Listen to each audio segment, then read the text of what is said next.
सेमती गढ़ी हे आप भावतु ना स्कूल जी समय जाऊँगी आपण पिलार पाठ साठ टू चरित्र गठन सबू कथा स्कूल शिक्षक शिक्षयित्री करेंगे केवे संभव नुहे बंधु घर ही शिखा जाए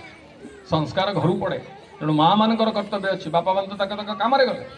जो माँ मैंने अच्छा आपण मान उद्देश्य कही आपण मान बड़ बड़ कथा भारतीय शास्त्र पुराण में कहला जत्र नार्यस्तु पूज्यन्ते तत्र रम्यन्ते देवता नारी मान जो पूजा कराए से देवता मान विचरण करती तेणु आपण मैंने देवता सहित तुलनीय आपण मैंने एवं दयाकोरी एक कथा करूँ ना पिला भितर जो प्रतियोगिता मूलक मनोभाव आजिकल माँ बापा मैंने पुरोच आपण ये आसला कि नहीं मुझे जानी मु विशेषकर बड़ बड़ सहर में